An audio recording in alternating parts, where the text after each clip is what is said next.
किताब मुक़द्दस में से हिजकिय्याल की किताब के 35वें बाब की तिलावत।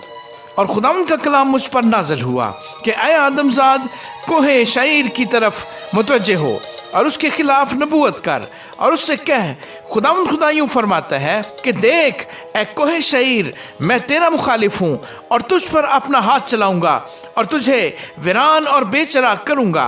मैं तेरे शहरों को उजाड़ूंगा और तू वीरान होगा और जानेगा कि खुदावंद मैं हूँ। चूंकि तू कदीम से अदावत रखता है और तूने बनी इसराइल को उनकी मुसीबत के दिन, उनकी बदकिरदारी के आखिर में तलवार की धार के हवाले किया है, इसलिए खुदावंद खुदा फरमाता है कि मुझे अपनी हयात की कसम, मैं तुझे खून के लिए हवाले करूंगा और खून तुझे रगे देगा। चूंकि तूने खून रेजी से नफरत ना रखी, इसलिए खून तेरा पीछा करेगा। यूं मैं कोहे शईर को वीरान और बेचराग करूंगा और उसमें से गुजरने वाले और वापस आने वाले को नाबूद करूंगा और उसके पहाड़ों को उसके मकतूलों से भर दूंगा। तलवार के मकतूल तेरे टीलों और तेरी वादियों और तेरी तमाम नदियों में गिरेंगे।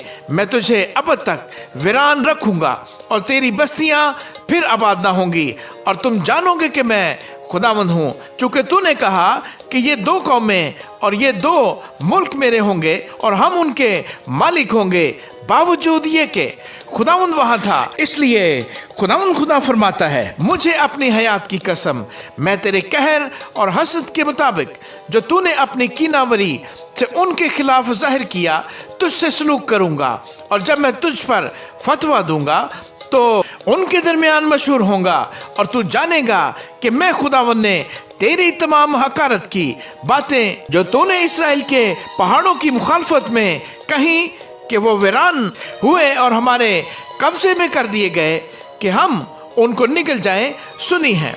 इसी तरह तुमने मेरे खिलाफ अपनी जुबान से लफ्ज़नी की और मेरे मुकाबिल ज्यादा गोई की है जो मैं सुन चुका हूँ। खुदावंद खुदा यूं फरमाता है कि जब तमाम दुनिया खुशी करेगी, मैं तुझे वीरान करूंगा जिस तरह तूने बनी इसराइल की मिरास पर, इसलिए कि वो वीरान थी, शादमानी की, इसी तरह मैं भी तुझसे करूंगा। ऐ कोहे शईर, तू और तमाम अदूम बिल्कुल वीरान होगे और लोग जानेंगे कि मैं खुदावंद हूँ। आमीन।